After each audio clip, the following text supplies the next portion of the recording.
Assalamualaikum warahmatullahi wabarakatuh. Balik lagi bersama kita Kuda ngising.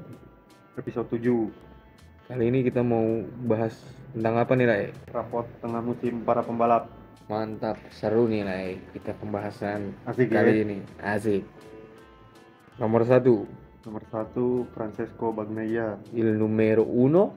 Ya, kita skor aja dari 1 sampai 10. Menurut lu Peko ini berapa? 9. 9. 0 sampai 10, 9. Kenapa tuh bisa lu berani kasih 9? Karena seperti biasa, di awal tidak konsisten, di akhir-akhir pertengahan musim ini baru konsisten. Jadi menurut lu dia layak tuh dapat nilai 9 dari penilaian lu itu? Menurut gue sih layak. Menurut lu gimana, Lai? Gue kasih nilai 8,5. Kenapa tuh? Karena inkonsistensi dia itu banyak DNF-nya. Nomor 2 Jorge Martinator.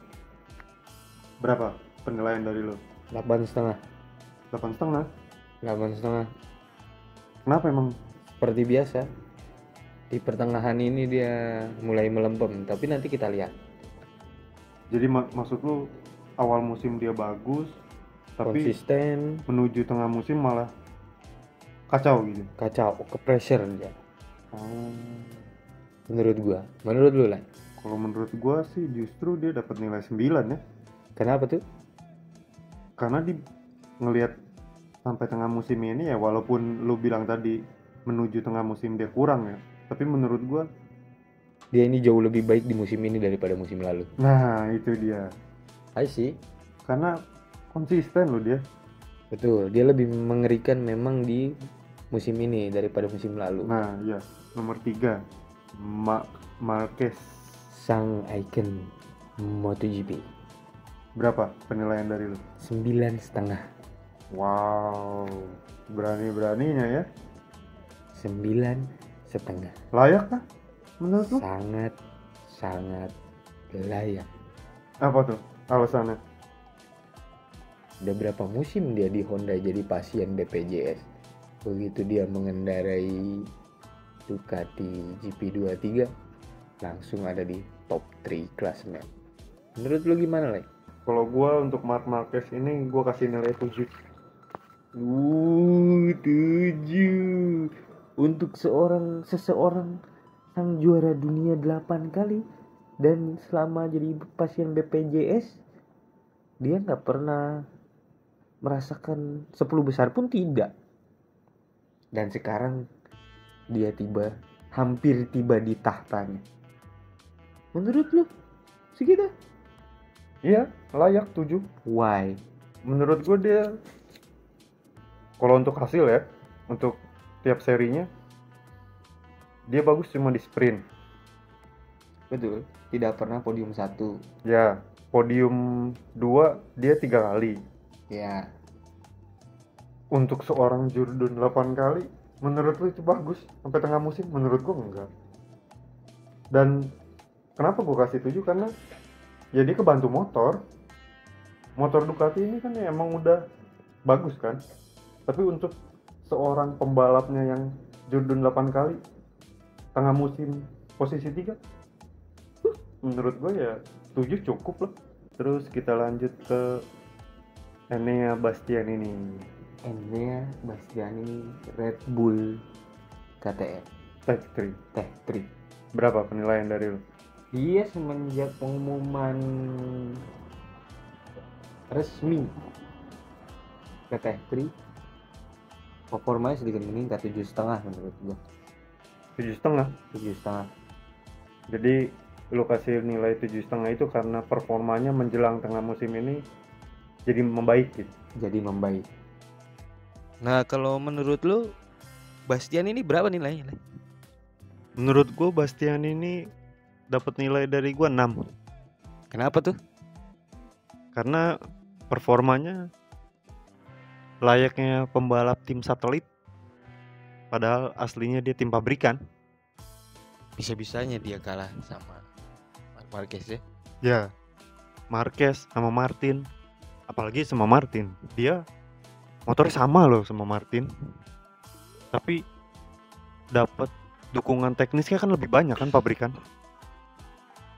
Pasti kan harusnya lebih support dong untuk performanya gitu.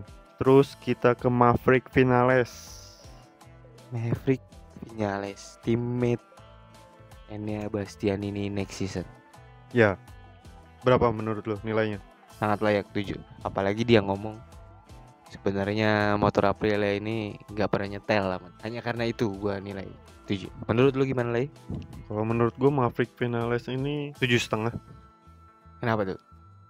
Karena adaptasi dia sama RSGP 24 ini cukup cepat menurut gue. Sampai tengah musim. Terus Pedro Acosta, rookie baru di MotoGP. Berapa penilaian dari lo? Posisi 6 lo dia di klasemen tuh, klasemen sementara.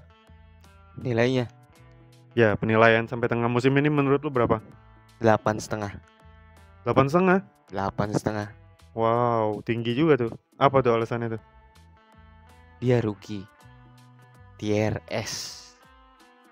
Jarang orang yang bisa melakukannya. Kalau dari gue sih, gue menilai Pedro Acosta ini 7,5 lah. 7,5. Kenapa tuh?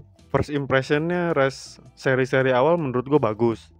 Ya, Tapi entah kenapa menjelang tengah musim ini, agak sedikit menurun. ya jadi gue sedikit kecewa sih. Walaupun gue tetap dukung dia, tapi untuk penilaian gue tetap kasih 7,5 kayaknya, karena kurang, terlalu banyak DNF-nya gitu dia.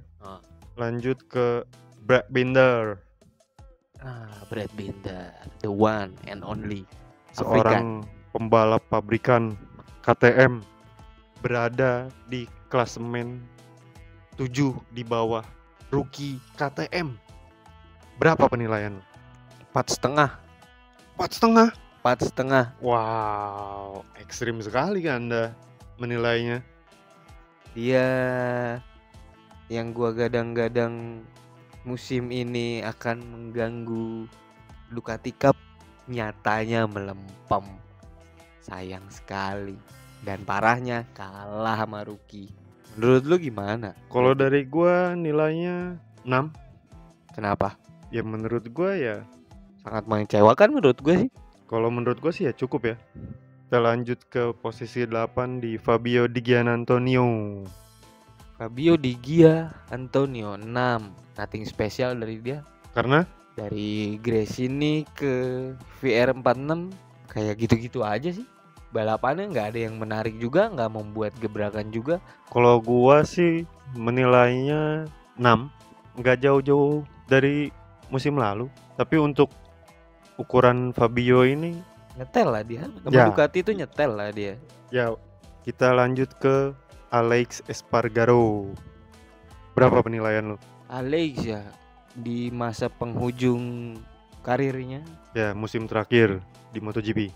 musim terakhir nothing spesial 5. Kenapa tuh? Dia kalau nggak salah cuma juara di Spanyol doang ya.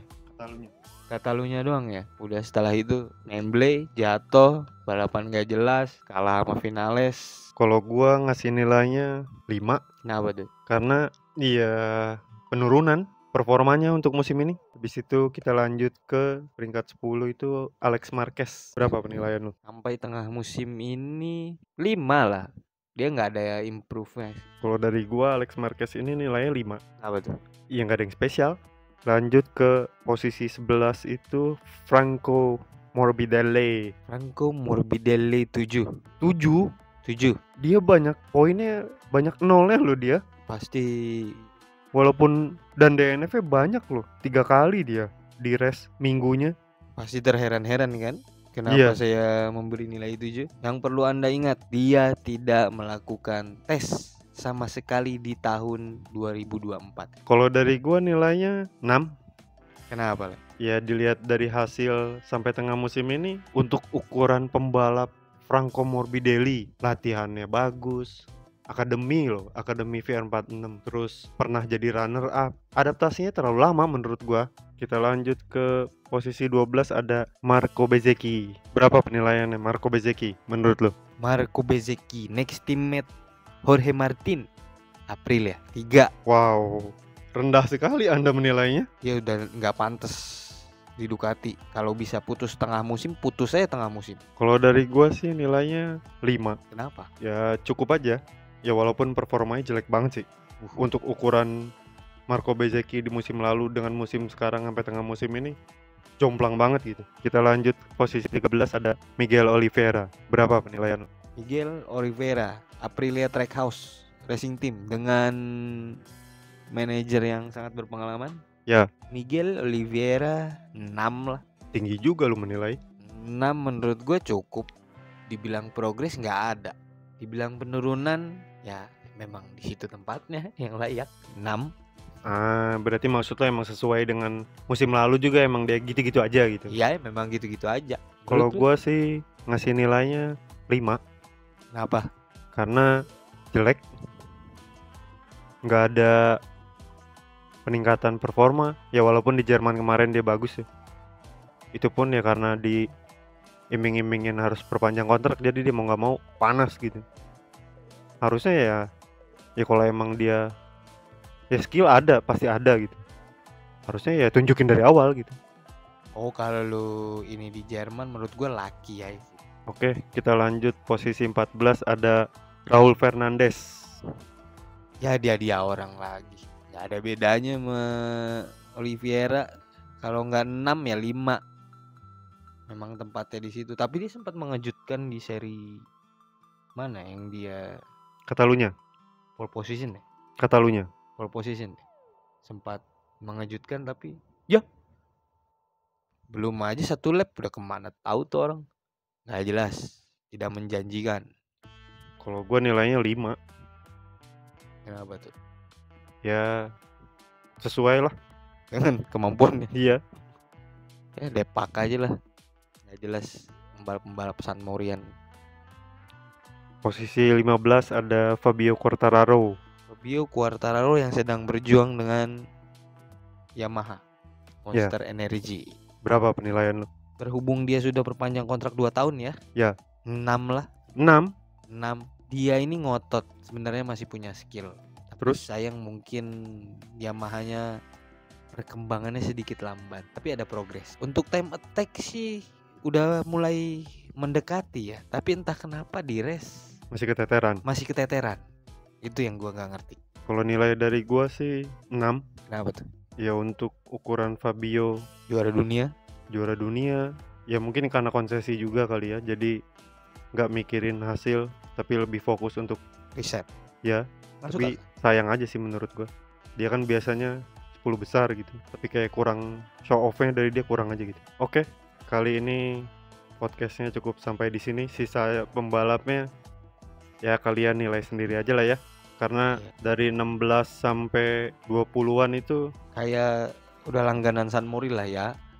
Ya bisa dibilang seperti itulah. Ya, untuk progres ya di situ-situ aja, nggak ada perkembangan, nggak ada penurunan juga. Kalian bisa nilai sendiri. Oke, terima kasih sudah mendengarkan. Sampai jumpa di next episode. Assalamualaikum warahmatullahi wabarakatuh.